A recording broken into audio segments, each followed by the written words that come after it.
The Lord be with you. Let us pray. Above all, trust in the slow work of God. We are quite naturally impatient in everything to reach the end without delay. We should like to skip the intermediate stages. We are impatient of being on the way to something unknown, something new.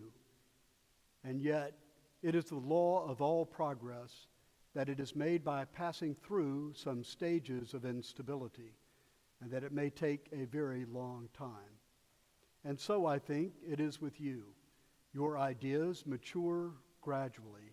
Let them grow. Let them shape themselves without undue haste. Don't try to force them on as though you could be today what time, that is to say, grace and circumstances acting on your own goodwill, will make of you tomorrow. Only God could say what this new spirit, gradually forming within you, will be.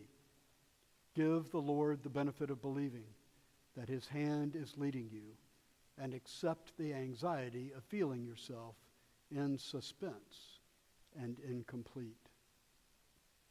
This prayer, which we have been using for our course on Teilhard de Chardin, is from his book, Hearts of Fire, and it gets, I think, to the core of what he's been calling Christogenesis, which we'll go over one more time today. I want you to have a sense of that concept, because today will be the last day that we deal with Teilhard's theology in here. I have some other things related to Teilhard that we would like to show you at some point, because it will be fun. But today's the last day we'll actually talk about his theology before Delio joins us on April the 23rd.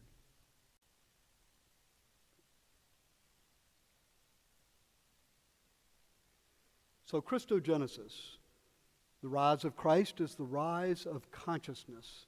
And this will be the key concept for today, the idea of consciousness. We've touched upon it before, but I'm going to dwell on it a little bit longer today. The Spirit brings into being what is not yet conscious in a way that divinity rises up and through created reality. The point is that there is a wholeness, a Catholicity that we talked about that is within all things, that shines through all things, the way light might shine through a stained glass window. That's my favorite image. The way light shines through a stained glass window, the pure light being diffused into different colors and different patterns depending on the window, but being the light always. The Spirit directs our attention to wholeness, Catholicity. What Teilhard is claiming is that, but first, we talked last week about churches, open and closed systems and different kinds of churches, and I thought I'd offer you a simpler test to determine what kind of church you are attending. So here's the question, or the point. The easiest way to understand what type of church someone goes to is to ask them, do your pastors dress like hippies, rappers, businessmen, or wizards? What do you think? Wizards.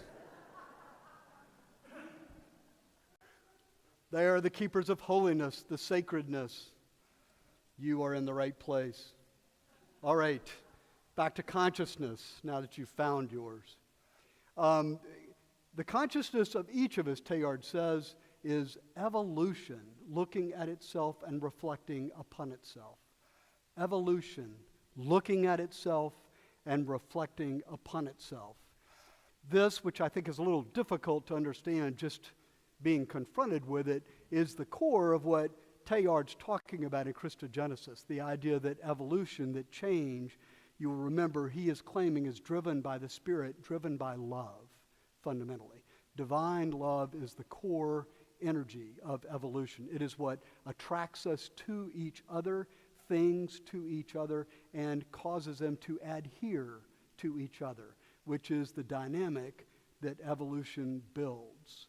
Simple things become more complex things through this process, attraction and adherence. Simple becomes complex, everything grows, systems expand, the world becomes new.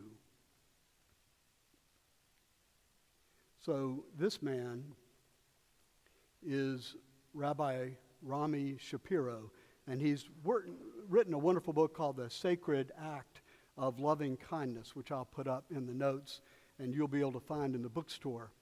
But I'm bringing it forward now because at the core of Christogenesis, at the core of what Teilhard is talking about when he's talking about the expansion of consciousness, is a concept that is common to almost all of the contemplative traditions in the major religions across the world, which I think is fascinating. So different people have come to it in different contexts and different times. They're not all the same. I've been claiming a uniqueness to Christianity, which is important, but they're all similar enough to have some sense that they're working on the same thing. And we saw the same thing in the poet as well, in Coleridge. So what is it? Well, to start with the Jewish tradition, the way that Shapiro describes it is the difference between narrow mind and spacious mind. So narrow mind, he says, is a mind. Remember, your mind is not your brain. Your mind is the connection of all the intelligences of your body. Some of it is in your brain, some of it is in your body. Some of it is in the context in which things are communicated. We're not so much one thing as much as we are sitting in a process, a flow of information. So Shapiro says, narrow mind imagines itself as separate from the world. It is isolated, often alienated, and sees the world as a zero-sum game in which success depends on another's failure.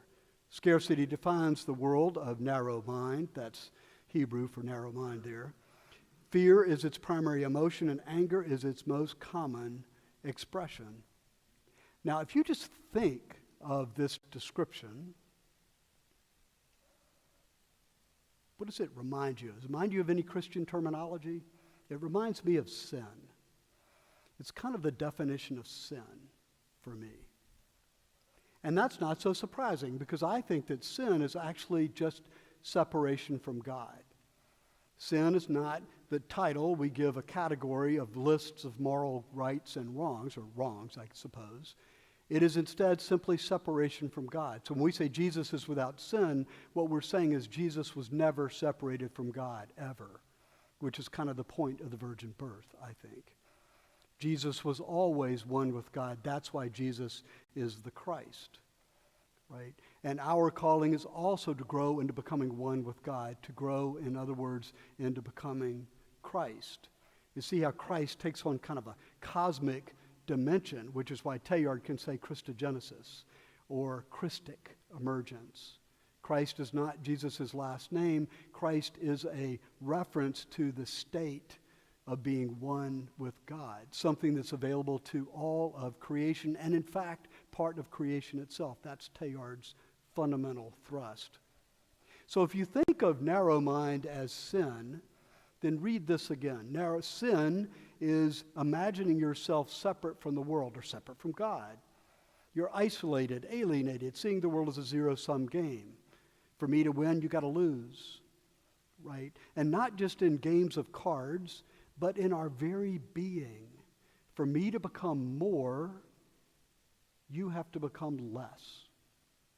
Which is why I think we struggle with social structures and individual behaviors that are premised upon the need to dominate another. The need to dominate another. I have to dominate you and hold you down and control you and exercise power over you in order for me to gain being. For me to be something, for me to go closer to God, the source of being, you have to be less. That's what domination is. That's what dominates. So you can look at individual behaviors and social structures and you can see where that happens, right? Where I'm only something if I exercise power over other people. And not just in some growth hierarchy where somebody's got to make decisions, but in a hierarchy that a dominance hierarchy is what social scientists call it, where I control who you can be and what you can do. My power is coercive. It is dominant. And it is only by getting dominant power that we gain being. Yes, Charles? I think an analogy certainly is in the corporate world. When you hire someone, the idea, I have power over you. And I'm going to do what I'm going to do so I can move up. And you generally hold somebody back, or you control it. Exactly what you're saying. You see it day in, day out in the corporate world. It happens all the time. I have the power. Yeah, we're talking about an analogy to the corporate world where you do have a hierarchy built into the structure where you can see domination in holding one person back in order to advance. And I think that's right. I also think, however, you can see in the corporate world evidence of growth hierarchies where people who are building teams of people who actually do live and die for each other, metaphorically and sometimes physically. Where structures are more organic, they're flattened out.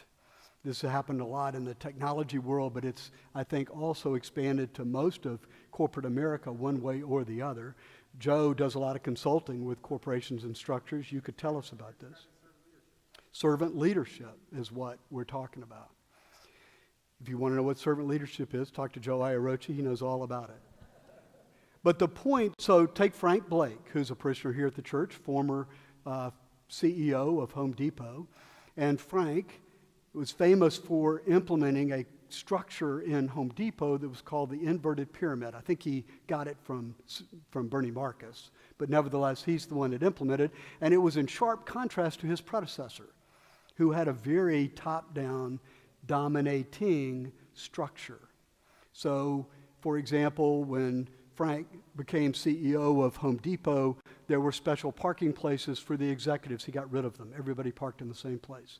There was a special staircase that led from the executive floor up to the special offices. He filled it in, so you had to take the elevator or the stairs.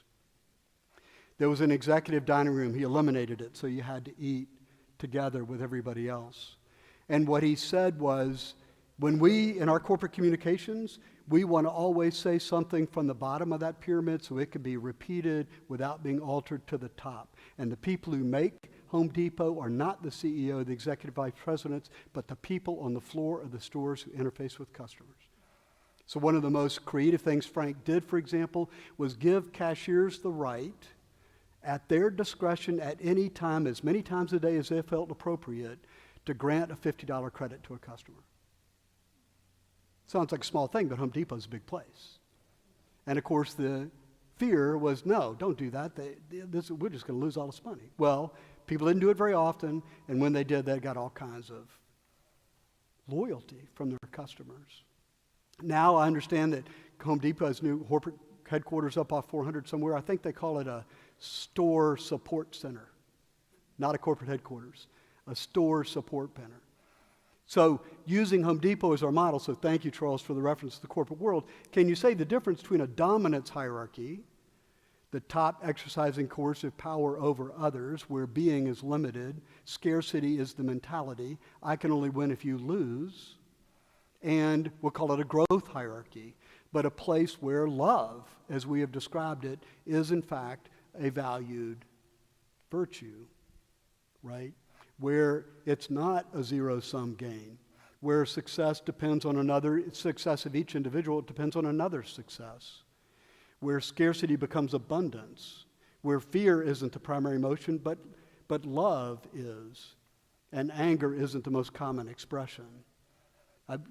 We're drawing it so cleanly, but do you see the difference, right? So I'm claiming that narrow mind in the Jewish mystical tradition looks a lot like sin in the Christian tradition.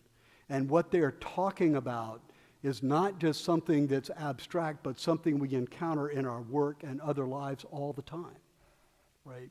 Once we know what to look for. Now, narrow mind in the Jewish tradition can be contrasted with what's called spacious mind. So narrow mind being sin, spacious mind would be what? Would be connected to God. Narrow mind is separation from God, spacious mind connected to God. Spacious mind, Shapiro says, sees the self as part of the whole. It engages life from a place of interdependence and compassion. We see a greater unity, embracing and transcending diversity. The world is integral and interdependent. Abundance is the hallmark of this world, as spacious mind is perceived. As such, love rather than fear is the emotional foundation, and loving kindness rather than anger is its defining characteristic. So we think of these terms in church, and with people with whom we have intimate friendships or romantic relationships, but I want you to see that what Frank was doing was taking these things and making them real in the corporate structure. And other people are doing it too, whether they use this language or not. Recognizing that, discretionary effort, Joe, is that the word? If you want to get the most out of people, they have to want to be there and want to give it to you, right? So you can do it because you think it's the presence of God and better for everybody, or you can do it because you want to make more money. Ironically, it often yields the same result. So it must be of God, right? Just kidding. So, spacious mind, seeing itself as part of the whole. You can also look at this as a framework for looking at our current politics or any of our social dynamics. Where do you see dominance hierarchies that are yielding individual groups whose sense of gain appears to be dependent upon another's sense of loss? Right? I can only get somewhere if you lose. Therefore, everything I say about you is going to be pejorative. I can't even admit that you did something right because to do so gives you status I'm trying to take away. So I no longer become a source of information, I just become a source of propaganda, right? Because my sole purpose is to destroy you, right? Not to build a better country or to build a better company or to build a better city. See the difference? One has as its goal the common good, even if we have to work hard to figure out what that is. The other is simply my own promotion. One is narrow mind, the other spacious mind. This concept, greater unity, embracing and transcending diversity. Those are just words, but that is a fundamental concept I do want you to be thinking about. Because the way I interpret those words, when one thing is attracted to and adheres to another, it never loses its identity. So, the way Cynthia Bourgeault uses the example here, she says, a cake does not include and transcend eggs and flour. The eggs get scrambled up and the flour gets mixed up and you get cake, but you can't peel it apart and see eggs and flour. That's not include and transcend. Include and transcend would be something more, as we discussed before, like the molecules in water. H2O becomes a new thing, and yet, interestingly, those molecules never lose their identity.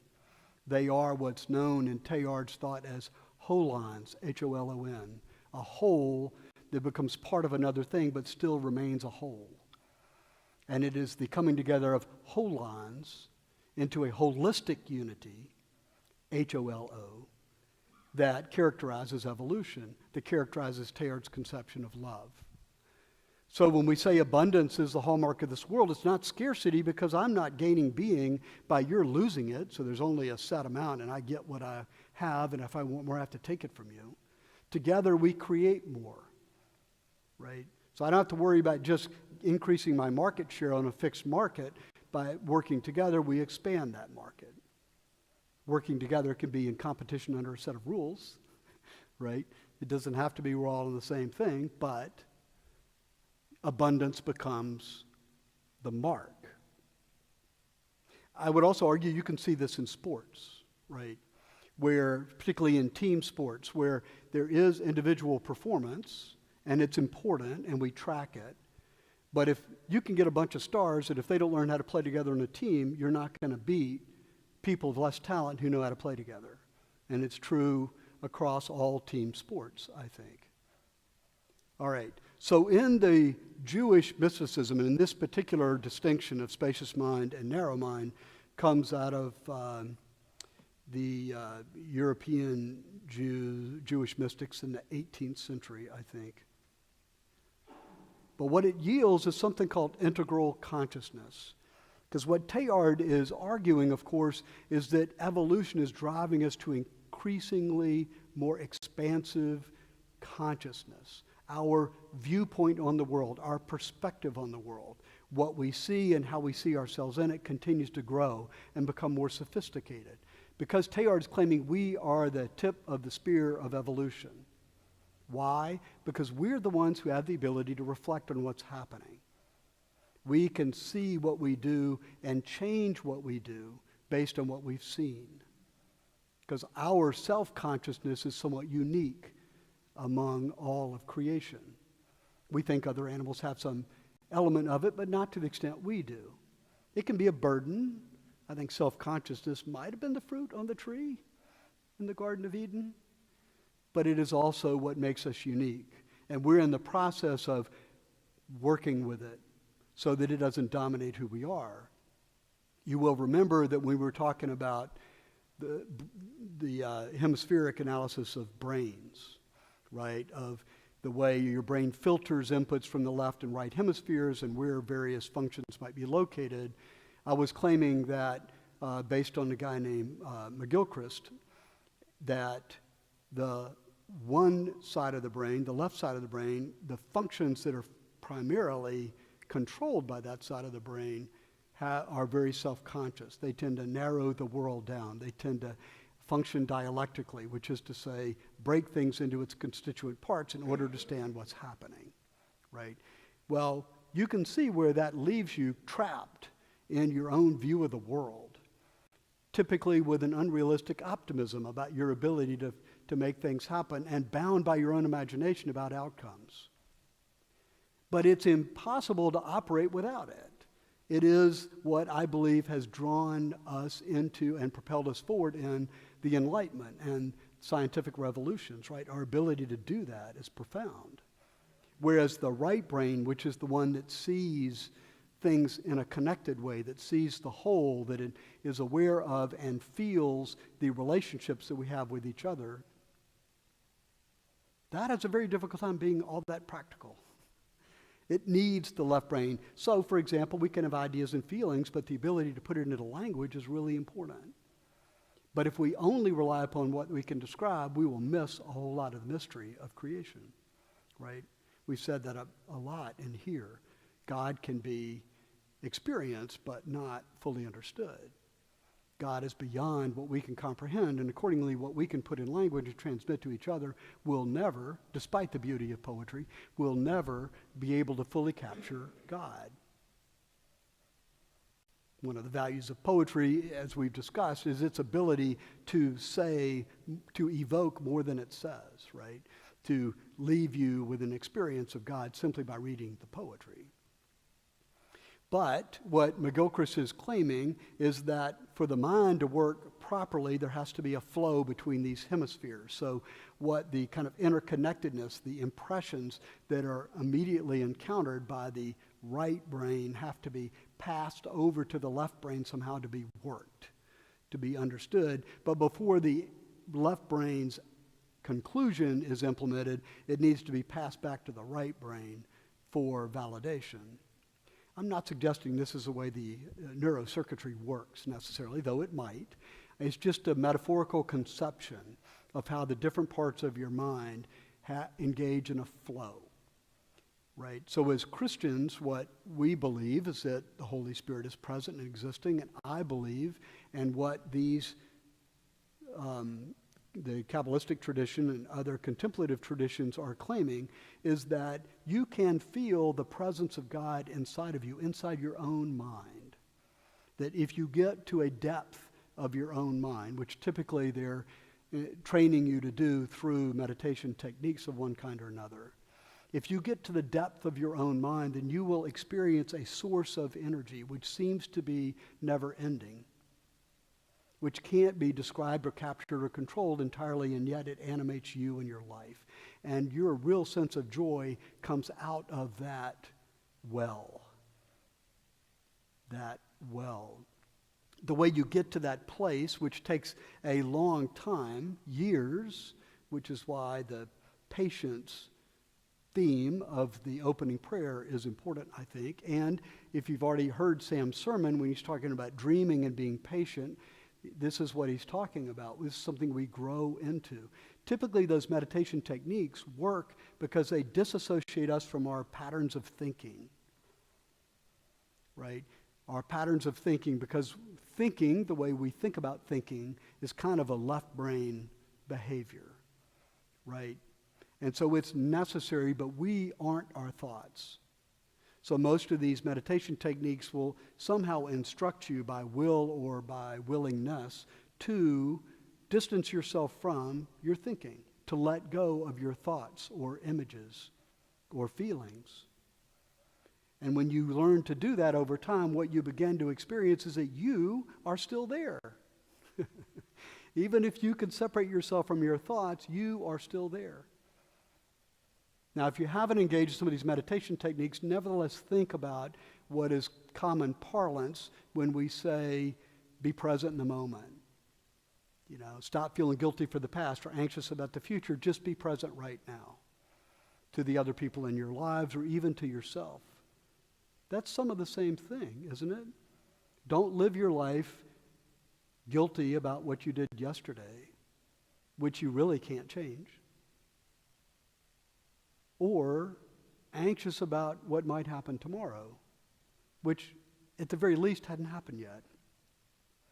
So when I said last week that the essence of spirituality is opening yourself to ultimate possibility, this is what I'm talking about. How can you engage in the present fully and be fully present? And the claims of these contemplative traditions is you can by training your mind to do that. By not letting your mind run away with itself and instead letting go of all of that, letting it die, if you will, in order that you can root yourself in a center of energy which is available inside of you, in your mind. Now, McGilchrist argues, and it makes sense to me, that it's probably you need to shift one of the things you're doing is shifting your center of energy and awareness to that right-brained way of being, way of attending, right? So you're passing things over to the left brain, but it's passing them back to the right brain, but you are guided by the Spirit.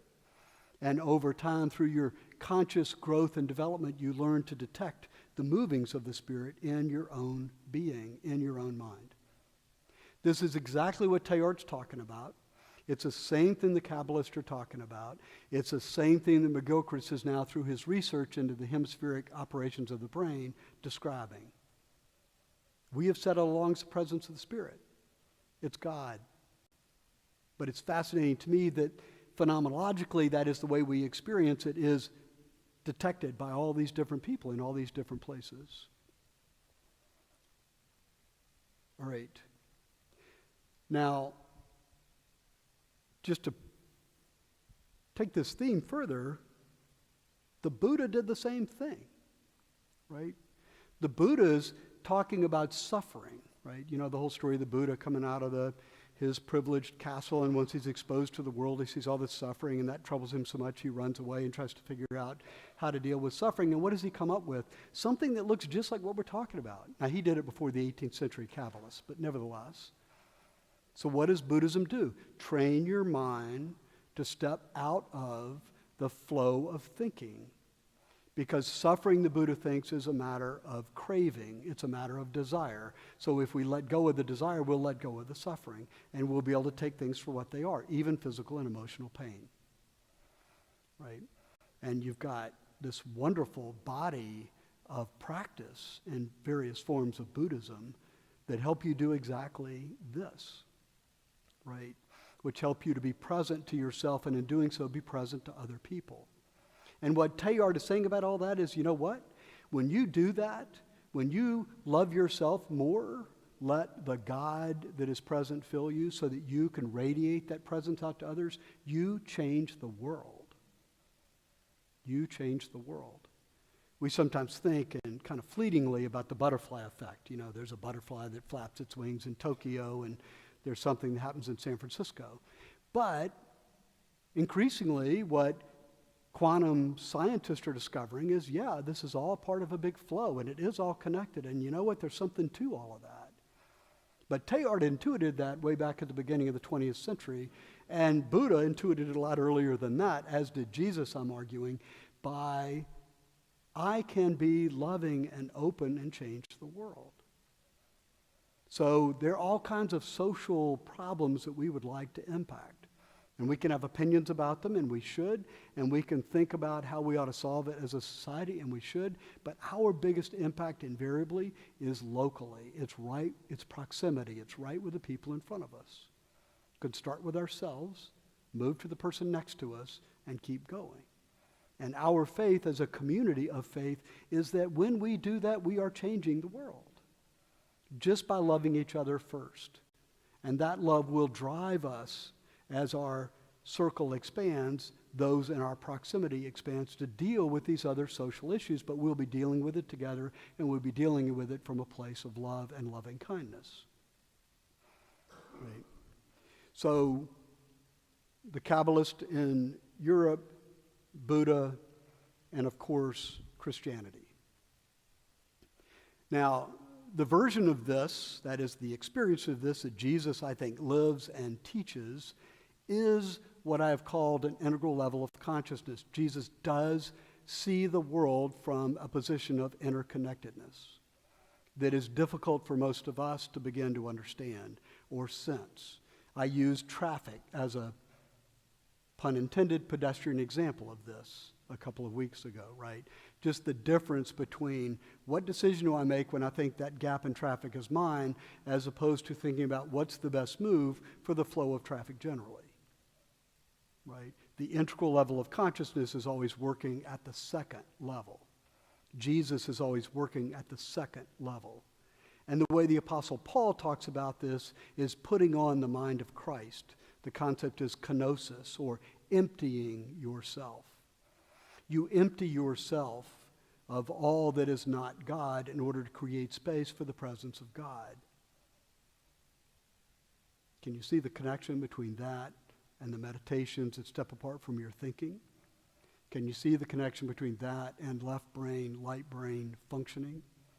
Can you see the connection of that and narrow and spacious mind? What is, I think, wonderfully unique about the way Christ lives this out is the sacrifice on the part for the other. Jesus is constantly living his life for others, right up until the moment at the end when he gives his life up thinking God has abandoned him. It's kind of, for me, the paradigmatic example of kenosis, of emptying yourself and being filled with God. So when Buddhism talks about emptiness, right, that's the goal. The enlightenment is emptiness. That doesn't mean nothingness. Emptiness, ironically, means all. To be grounded in and connected to everything. Not nothing, but everything. We don't see things in quite the same way in the Christian tradition, but you can see where Jesus, in completely emptying himself out and become absolutely filled with the presence of the Spirit and God, living his life completely and utterly for others, becomes the paradigmatic example of being one with God. And in doing so, being one with everything else, which is why we think Christ's death has cosmic significance, right? Same thing. It's all in the flow. It's all a matter of a process. The love we give to our neighbor does change the world in some way, whether we know it or not. And of course, our belief is the love that Jesus gave his neighbors changed the world for all of us forever.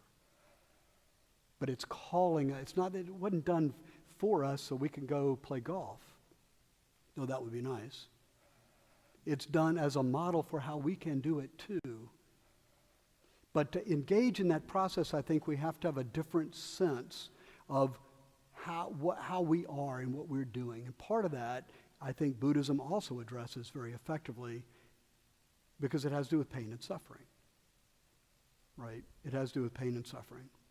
But before we get there, I just want to talk about the gift of tears, because I think tears are holy, whether they're tears of joy or tears of grief, in that they reflect kind of a handing over, a letting go, typically, a wrestling with some kind of power that may feel overwhelming that you've given up on, which is in and of itself a kenotic moment, an opening up, a letting go, a kenosis. Their tears are holy. So let me give you a couple of examples of this.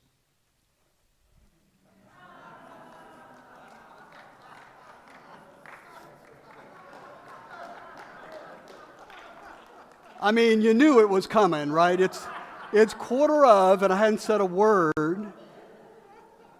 So this saint, I mean, man, his name is Hubert Davis, and you may not know this, but he's the first-year coach of the University of North Carolina basketball team, who, ironically, had a game last night, just like any other game, in which they played their arch rivals from 11 miles down the road, Duke University, in the Final Four. That is, to go to the championship game for college basketball. Yeah, Carolina won. But Hubert, who I've become fascinated over the year watching him develop, watching college basketball for me is a little like reading a novel. I just think it's fun to watch kids, and they really are kids, develop, and to watch teams come together and watch people be able to do with each other what they can never do by themselves. It's just fun. So Hubert's philosophy has been fascinating to me over the years, but one of them is he's a huge crier. Like at the slightest moment, he's burst into tears. If you're a football fan, do you remember Dick Vermeil, right, who was coach of the Eagles and maybe the Rams or something? I don't know. But anyway, I mean, it didn't win, lose, draw. It didn't really matter. He'd get up in front of the mic and burst into tears. But they tended to be tears of joy, and these are tears of joy having at the end of the game. But when they race up to Hubert and cram a mic in his face, and how are you feeling? Like anybody knows how they're feeling at that moment.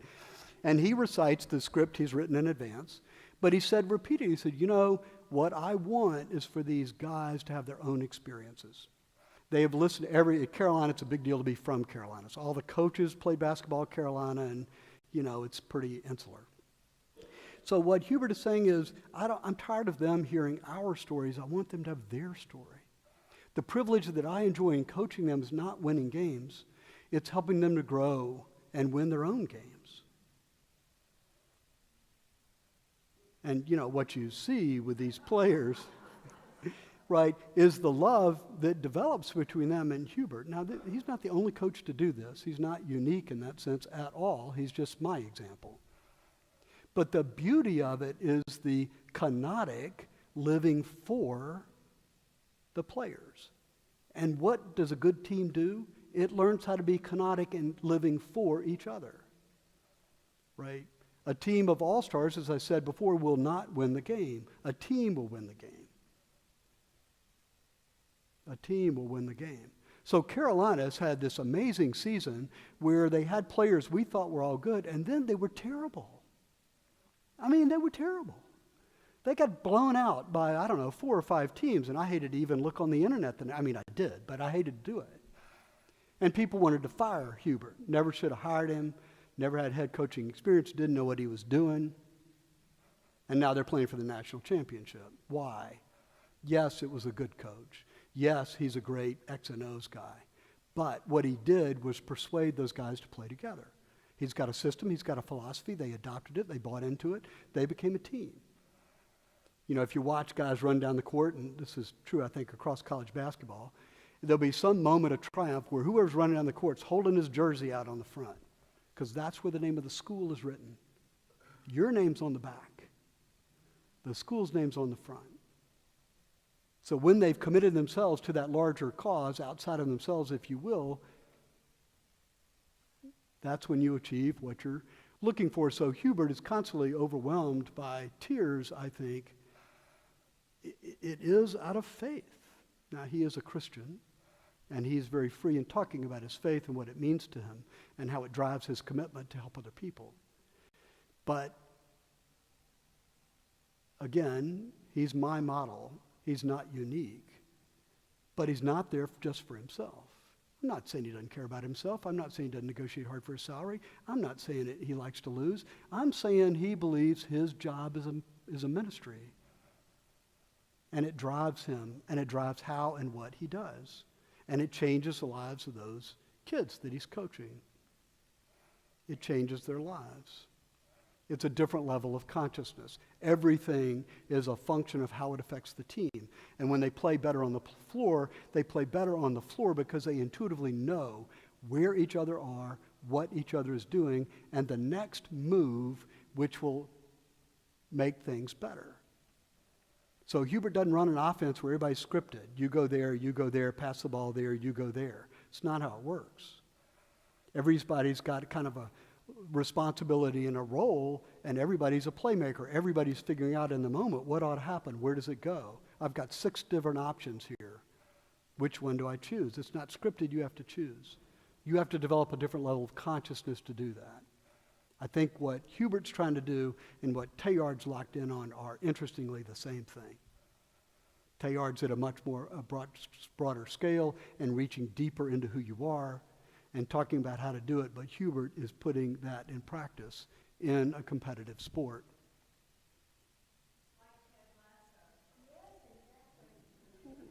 Right. Well, yeah. Does everybody know who Ted Lasso is? So Ted, there's a, what was it on? Paramount? No. Apple TV.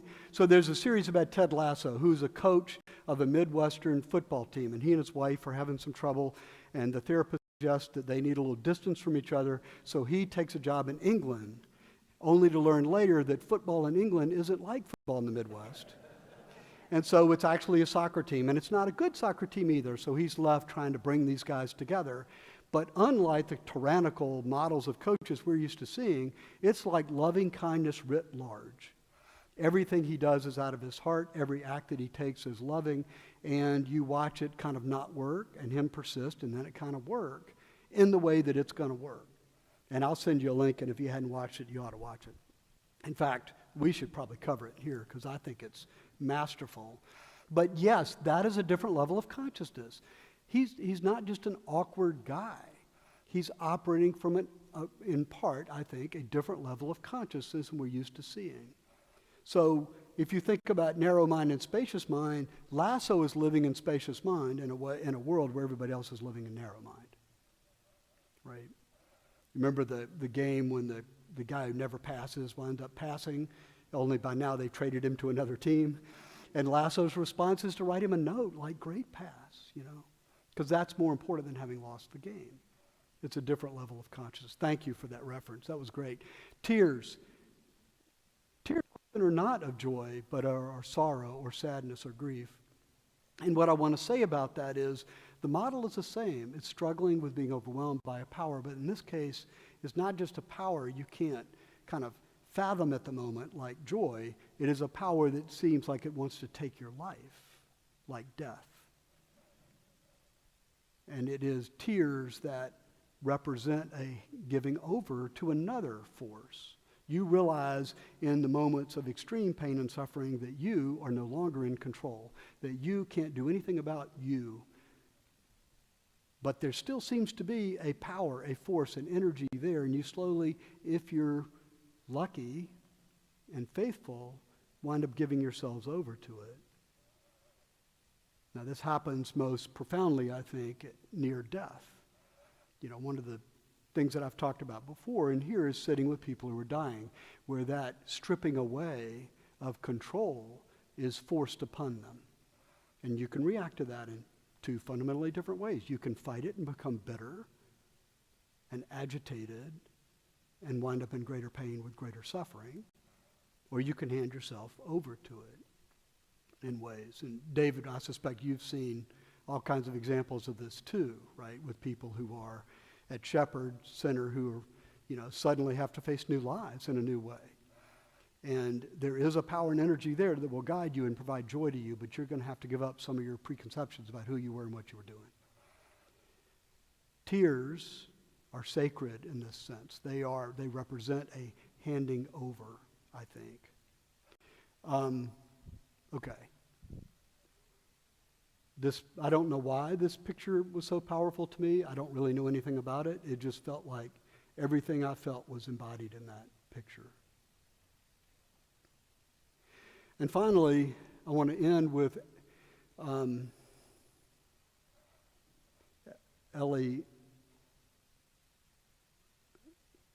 Eddie Hillsman, I knew, who some of you may know. She was a young Jewish woman in her 20s when Germans invaded Holland. She wound up at a holding facility called Easterbrook and was ultimately transported to Auschwitz. She wasn't particularly pious. She wasn't particularly devout. But what happened to her, which we know because she wrote a series of diaries for 3 years until she ultimately died, was that she just decided that she was going to be the one who continued to love in the face of this horror. And so throughout her diaries, she gets this more intimate, more personal conversation with God, whom she refers to as you, which I love. Like stripping of all its freight from different traditions. It's something that's purer than all that. It's you.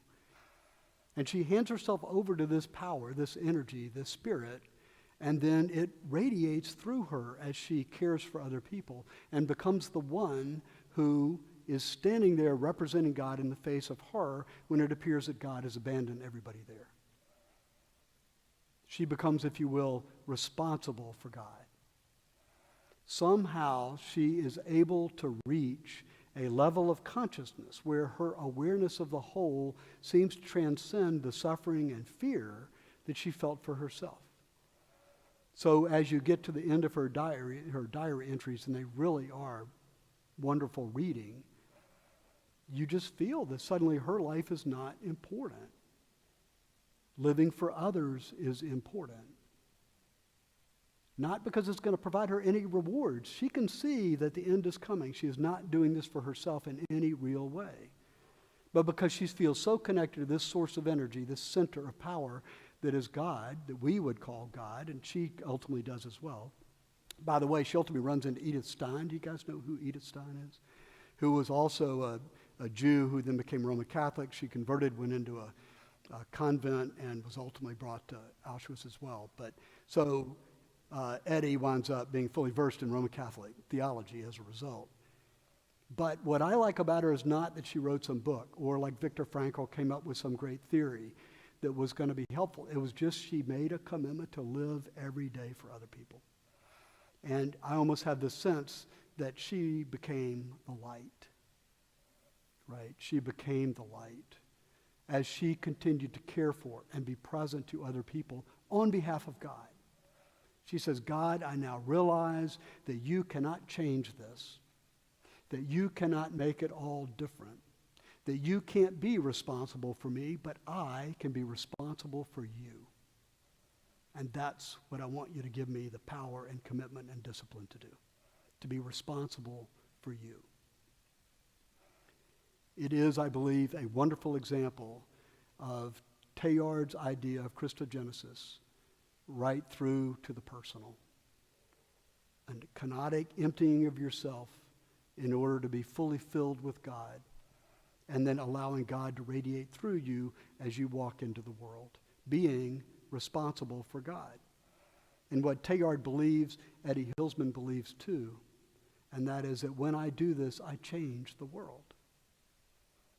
When I am responsible for God, the light that radiates through me, it's not me radiating light. I know I use that description, but really it's light that radiates through me.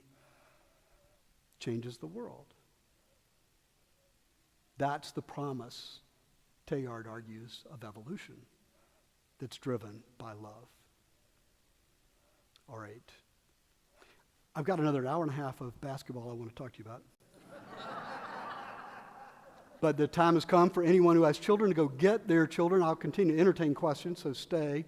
But for those, as we live for our godly play teachers, I will remind you that it's time to go get them, and I've got to go to service too. But I do have time for a couple of questions. The quick question is, how can Christians use the narrow mind, spacious mind dynamic as a strategy to end the current war in Ukraine? The real question becomes, what's the way to remove that sin component out of it so the evil guy is neutralized? Yeah, so great question. How do we use something like this for this crisis which is upon us? And the answer is that we use it by looking for the loving action to take. That's not going to happen with this evil guy. But come back. Local, proximate, what's the loving action to take? If I'm open to possibility, I don't know how it's all going to happen, right? And I certainly can't prescribe what we're going to do for Putin. But nobody else can either, or we would have already done it. But I do think you can see the banding together of countries who previously abandoned alliance with each other in order to stand for something, to be part of this consciousness, right? So the very fact that European powers are getting together with others, if we want to do this, let's just say, then you're going to have to pay more for gas. And we're going to have to take care of other countries that are suddenly at risk because their energy reserves are being depleted. Are we going to be willing to do that? Right? It's going to come back to us. What kind of sacrifice are we willing to make for other folk? That's what I think. But, how that scripts itself out, not only do I not know, but I don't think anybody else does either. But thank you for making it real. All right.